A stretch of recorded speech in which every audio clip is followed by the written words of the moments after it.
5 minute کا مدرسہ۔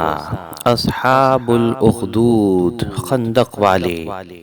ملک شام اور حجاز کے درمیان نجران نامی ایک بستی تھی جس کا بادشاہ اور پوری قوم بت پرست تھی۔ وہاں ایک جادوگر رہتا تھا۔ اسی جادوگر کے بل بوتے پر حکومت چل رہی تھی۔ جب اس کی موت کا وقت قریب ہوا تو بادشاہ سے درخواست کی کہ ایک ہوشیار لڑکا مجھے دیا جائے جسے میں اپنا علم سکھا دوں۔ چنانچہ بادشاہ نے عبداللہ بن تامر نامی لڑکا دیا جو جادو سیکھنے لگا۔ ایک دن راستے میں ایک راہب ملا جو دین حق پر تھا۔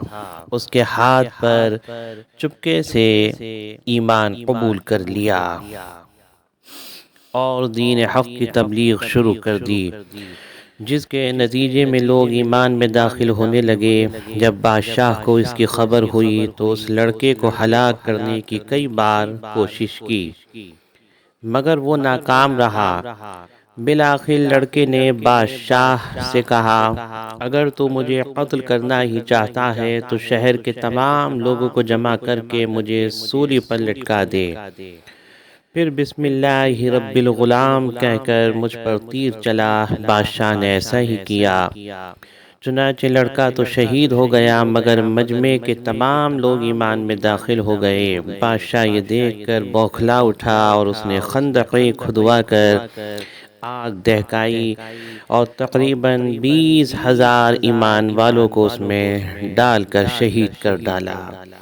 سورہ بروج میں اس واقعے کو بیان کیا گیا ہے۔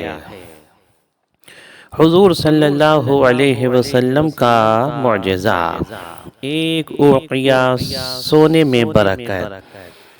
حضرت سلمان رضی اللہ عنہ سے روایت ہے کہ وہ فرماتے ہیں، جب مجھے رسول اللہ صلی اللہ علیہ وسلم نے میرا قرض ادا کرنے کے لیے سونا دیا تو میں نے کہا، یا رسول اللہ اتنے سے میرا قرضہ کیسے پورا ہوگا؟ تو رسول اللہ صلی اللہ علیہ وسلم نے اس کو بوسہ دے کر مجھے دیا اور فرمایا، جاؤ اللہ تعالیٰ اس سے تمہارا قرضہ ادا کر دے گا۔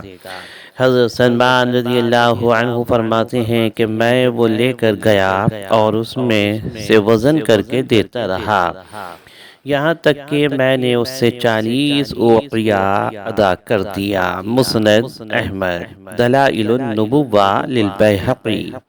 نوٹ: ایک اوقیہ تقریباً 40 درہم کے بقدر ہوتا ہے جو تقریباً 3.25 تولے سے کچھ زیادہ ہوگا۔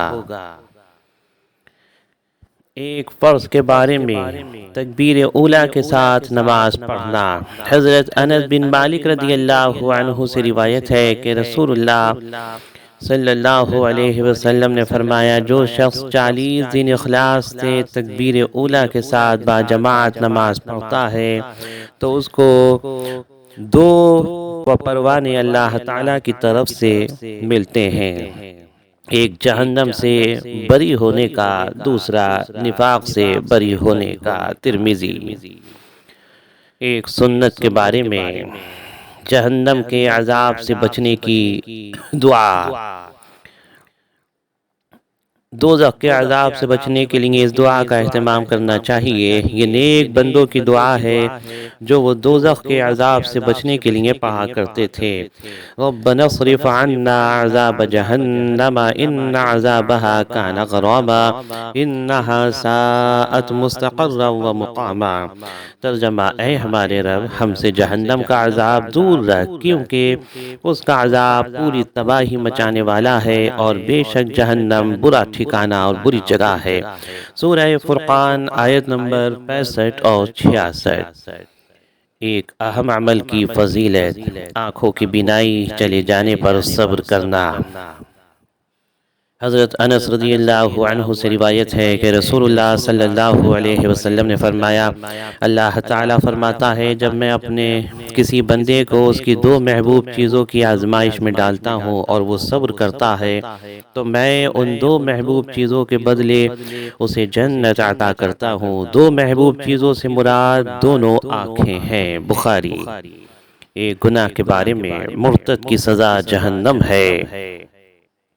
قرآن میں اللہ تعالیٰ فرماتا ہے یقیناً جو لوگ ایمان لائے پھر کافر ہو گئے، پھر ایمان لائے پھر کافر ہو گئے، پھر اپنے کفر میں بڑھتے ہی چلے گئے، تو ایسے لوگوں کو اللہ تعالیٰ ہرگز نہیں بخشے گا اور ان کو سیدھی راہ بھی نہیں دکھائے گا۔ سورہ نساء آیت نمبر 137۔ دنیا کے بارے میں دنیا ہی کو اپنا مقصد بنانے والے قرآن میں اللہ تعالیٰ فرماتا ہے آپ ایسے شخص سے اپنا خیال ہٹا لیجئے جو ہماری نصیحت سے منہ موڑ لے اور دنیاوی زندگی کے علاوہ اس کا کوئی مقصد نہ ہو۔ ان لوگوں کے علم کی پہنچ یہیں تک ہے، یعنی وہ لوگ صرف اسی دنیا کی چیزوں کے بارے میں جانتے ہیں اور اسی دنیا ہی کو مقصد بنا رکھا ہے۔ سورہ نجم آیت نمبر 29 اور 30۔ آخرت کے بارے میں کم عذاب والا دوزخی۔ حضرت نعمان بن بشیر رضی اللہ عنہ سے روایت ہے کہ رسول اللہ صلی اللہ علیہ وسلم نے فرمایا اہل جہنم میں سب سے کم عذاب میں وہ آدمی ہوگا جس کے قدموں کے اٹھے ہوئے تلووں کے نیچے 2 انگارے ہوں گے، جس سے اس کا دماغ اس طرح کھولے گا جس طرح تانبے کی گرم پانی والی ہنڈیا کھولتی ہے۔ بخاری۔ طب نبوی سے علاج، بخار کا علاج۔ حضرت مکحول سے روایت ہے کہ رسول اللہ صلی اللہ علیہ وسلم نے فرمایا جسے بخار آ جائے وہ 3 دن غسل کے وقت دل میں یا کپڑے اتارنے سے پہلے یہ دعا پڑھے تو انشاءاللہ اسے شفا حاصل ہوگی۔ بسم اللہ اللہم انما اغتسلت رجاء شفائک وتصدیق نبیک محمد صلی اللہ علیہ وسلم۔ ترجمہ: اے اللہ میں نے تیرے نام سے غسل کیا شفا کی امید کرتے ہوئے اور تیرے نبی صلی اللہ علیہ وسلم کی تصدیق کرتے ہوئے۔ مصنف ابن ابی شیبہ۔ نبی کریم صلی اللہ علیہ وسلم کی نصیحت۔ حضرت اسماء رضی اللہ عنہا سے روایت ہے کہ رسول اللہ صلی اللہ علیہ وسلم نے فرمایا مال خرچ کرو اور گن گن کر ذخیرہ نہ کرو، ورنہ اللہ تعالیٰ تم سے رزق کو روک لے گا، اور لوگوں سے مال کو روک کر نہ رکھو ورنہ اللہ تعالیٰ تم سے رزق کو روک لے گا۔ بخاری۔